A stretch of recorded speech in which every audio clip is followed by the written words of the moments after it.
Tales of the Shire hasn't even released yet, and it's already faced major controversy. It has been delayed multiple times. It's got PS2 level graphics. The lead producer attacked gamers. Plus, you add the sheer disrespect for Tolkien's creation to the mix, and basically nobody was excited for it, though even the shill media is saying that this game is just terrible all around. I have a few different things to show off, but before I get into the topic, if you enjoy the content I create, check out the links in the description, join the community in my live streams, and consider supporting through Patreon or YouTube memberships. Now, typically, if the media hates something, gamers love it, or if gamers hate it, the media loves it. Though in this case, I think we're going to see a rare instance of everybody agreeing that this just is generally a bad experience, because now that we're 24 hours from release, the review embargo has lifted, the critic scores are out, and boy, are they looking abysmal. It is currently sitting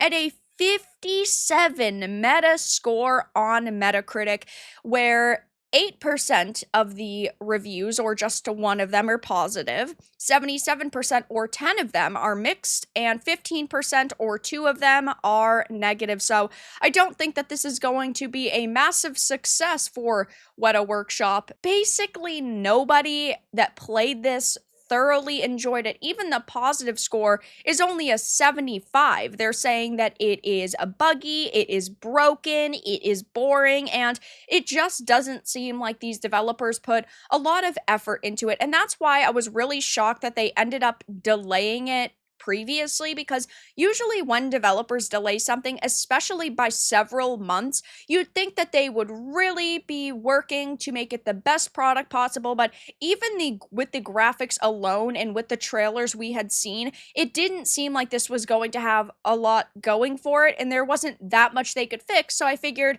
okay, they might just be like polishing it up, though the graphics haven't changed, they didn't add any extra systems, and now we can see that it's like that delay was for nothing. Maybe they thought that by delaying it, people would not remember that it is a Sweet Baby Inc. game. Maybe people would have forgotten that the lead producer attacked gamers and called us conspiracy theorists for calling out DEI narratives being pushed into our entertainment. I don't know what their mentality was, but it clearly didn't pay off for them.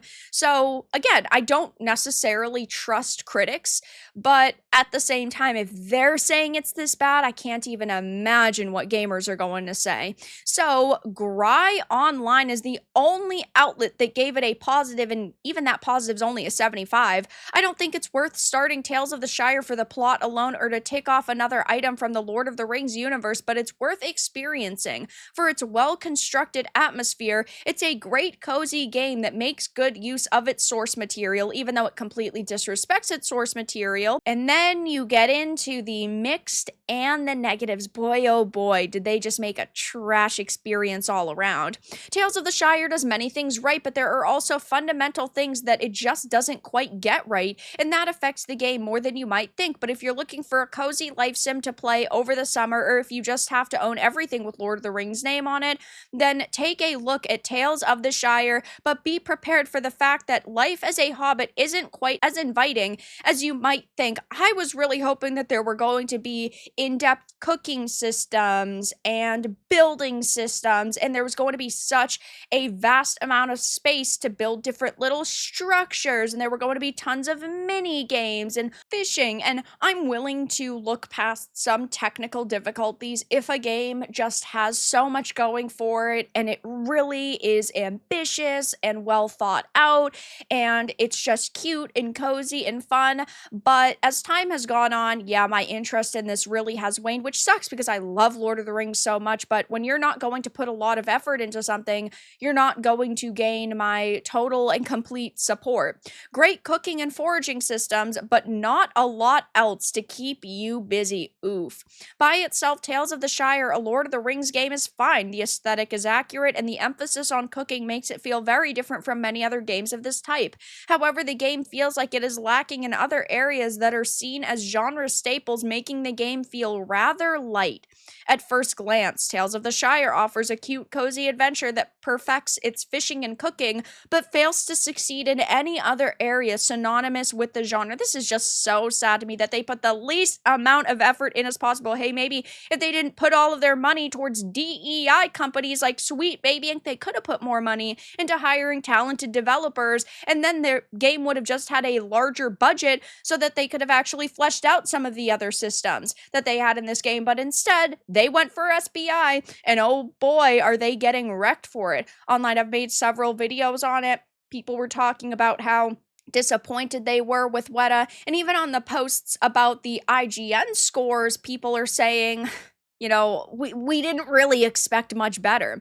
IGN and Restart Run both gave it 40, saying Tales of the Shire is a Grima worm tongue of games. It whispered many wonderful promises into my ear, but by the end I was left a wretched shadow of my former self. I had a lot of hope that this could be the perfect mix of a genre I love in the Tolkien world I've spent much of my life nerding out about, but, well, unfortunately, those hopes were cast into the fires from whence they came.